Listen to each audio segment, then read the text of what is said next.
Prinsip penegasan. Tetapi apakah katanya? Ini, firman itu dekat kepadamu, yakni di dalam mulutmu dan di dalam hatimu. Itulah firman iman yang kami beritakan.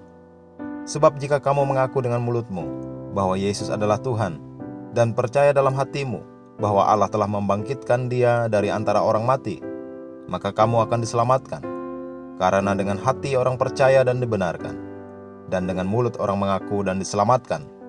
Roma 10 ayat 8-10.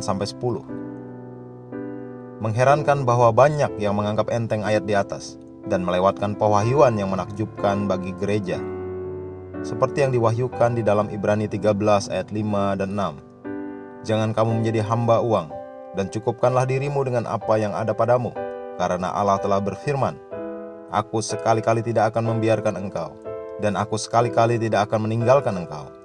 Sebab itu dengan yakin kita dapat berkata, Tuhan adalah penolongku, aku tidak akan takut. Apakah yang dapat dilakukan manusia terhadap aku? Di dalam ayat ini Roh memberikan nasihat yang penting di awal ayat yang kelima. Ia berkata, janganlah kamu menjadi hamba uang, dan cukupkanlah dirimu dengan apa yang ada. Ia bisa saja berhenti di situ, tetapi tidak. Tetapi ia melanjutkan dan memberikan kepada kita alasan ia membuat pernyataan di awal, yang bisa kita temukan bagian akhir ayat kelima.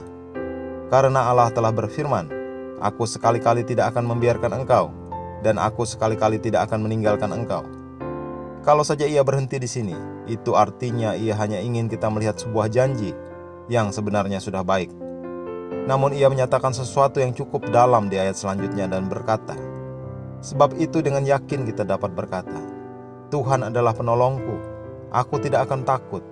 Apakah yang dapat dilakukan manusia terhadap aku? Di sini adalah prinsip penegasan. Allah telah berkata, sehingga engkau dapat berkata dengan yakin. Allah memberikan firman-Nya kepada kita, sehingga kita dengan yakin merespon dalam keselarasan. Itu yang mengubah hidupmu. Janji itu sendiri tidak mengubah hidupmu. Prinsip itu harus diterapkan. Dalam menerapkan prinsip itu, engkau tidak hanya mengutip apa yang Allah katakan. Engkau memberikan respon iman pribadi kepada firman dan Roh Kudus. Ia memberi kita mulut sehingga kita dapat membunyikannya dan menggunakan firman-Nya untuk mencetak dan membentuk hidup dan nasib kita di dalam arahan dari rencananya yang ajaib. Haleluya. Mari kita berdoa. Bapa, Engkau telah memindahkan aku dari kegelapan ke dalam kerajaan terang-Mu yang mulia, di mana aku berkuasa dan memerintah atas keadaan hidup. Kemakmuranku tidak tergantung kepada keadaan bangsa dan pemerintahan. Melalui pengakuanku akan firman-Mu, aku ada dalam parade kemenangan yang abadi. Dalam nama Yesus, amin.